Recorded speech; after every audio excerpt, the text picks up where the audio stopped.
മാഡത്തിന്റെ ഈ സാരി നല്ല ഭംഗിയുണ്ട്, നല്ല കളർ, നല്ല സ്റ്റഫും. ഏറ്റവും അടുത്തൊരാൾ മരിച്ചിട്ടും മാഡം അണിഞ്ഞൊരുങ്ങുന്നതിൽ പ്രത്യേകം ശ്രദ്ധിക്കുന്നുണ്ടല്ലോ അല്ലേ? അല്ല, അത് നല്ലതാണ്. അങ്ങനെ തന്നെയാണ് വേണ്ടത്. പോകുന്നവര് പോയി, ജീവിച്ചിരിക്കുന്നവർക്ക് ജീവിച്ചല്ലേ പറ്റുള്ളൂ, അല്ലേ മാഡം?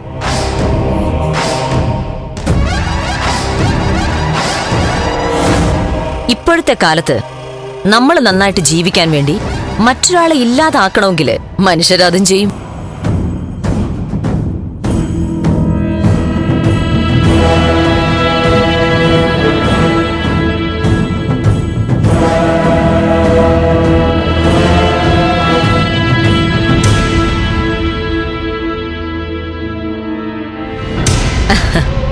കേട്ടോ സാർ, ഞാൻ സർവീസിൽ കയറിയ സമയം പാലക്കാട് ഡിറ്റോ ഇതുപോലൊരു കേസ്.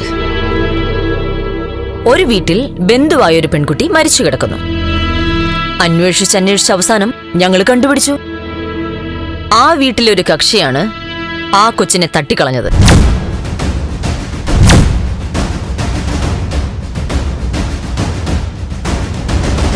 ഞാൻ ആ വീട്ടുകാരോട് മര്യാദയ്ക്ക് ആദ്യമേ ചോദിച്ചതാണ്. അപ്പൊ അവരൊന്നും സമ്മതിച്ചില്ല.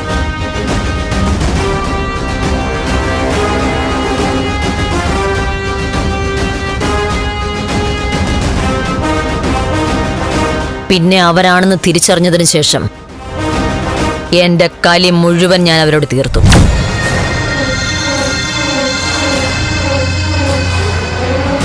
ചോര തുപ്പിച്ചു.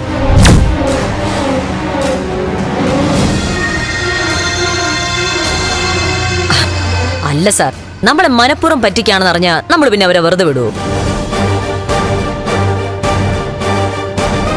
അതെത്ര വലിയ രാഷ്ട്രീയ ബന്ധമുള്ളവനാണെങ്കിലും.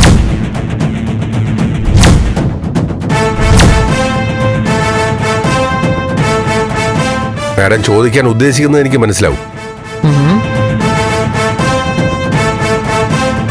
സത്യമായും മാഡം, മീരയുടെ മരണവുമായി ഈ വീട്ടിലെ ആർക്കും യാതൊരു ബന്ധവുമില്ല. ഞാൻ നേരത്തെ പറഞ്ഞ കുടുംബവും ഇതേ വാചകമാണ് ആദ്യം പറഞ്ഞത്. ഞാൻ തമാശയ്ക്ക് വേണ്ടി ഒരു ചോദ്യം ചോദിക്കട്ടെ? വെറും തമാശയാണേ. വിവാഹ വാർഷിക ഫംഗ്ഷനിടയിൽ മീരയുടെ മരണം സംഭവിച്ചതാണോ, അതോ മീരയുടെ മരണം സംഭവിക്കാൻ വേണ്ടി വിവാഹ ഫംഗ്ഷൻ ഒരുക്കിയതാണോ?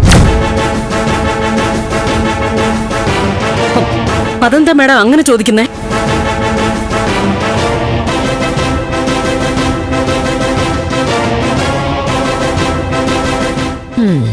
മേഡത്തിന്റെ കൈ ഒന്ന് കാണിക്കൂ.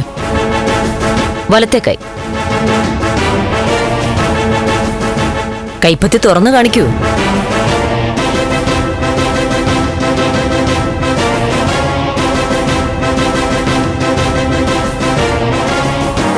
ഇനി ഇടത്തെ കൈപ്പത്തി.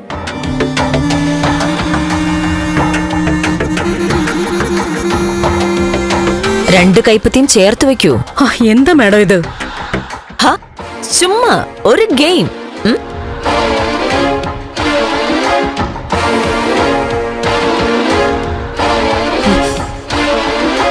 കൈ വിറയ്ക്കുന്നുണ്ടല്ലോ മാഡം. വിറയ്ക്കാതെ പിടിക്കൂ.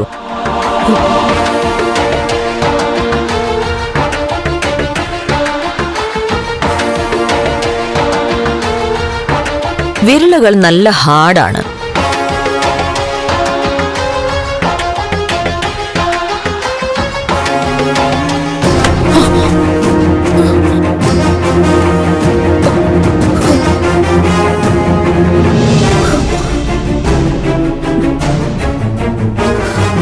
പതിയെ ഈ വിരലൊന്ന് പ്രസ് ചെയ്താൽ മതി.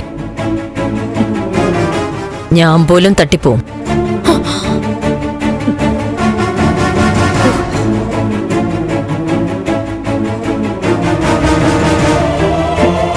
മേഡത്തിന്റെ കൈപ്പത്തികൾ കാണുമ്പോൾ ഞാൻ ഓർക്കുന്നത് ഷേക്സ്പിയറിന്റെ വരികളാ.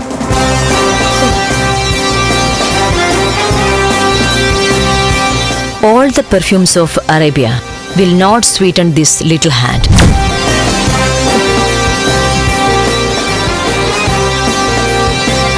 അറേബ്യയിലെ സകല സുഗന്ധലേപനങ്ങൾ കൊണ്ട് കഴുകിയാലും ഈ കൈകളിലെ ചോരമണം മായില്ല.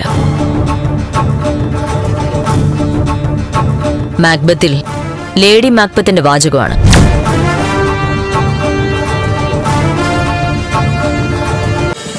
ഫ്ലവേഴ്സ് ഒരുക്കുന്ന കാഴ്ച വസന്തം യൂട്യൂബിൽ പ്രേക്ഷകർക്ക് ലൈവായി കാണാം.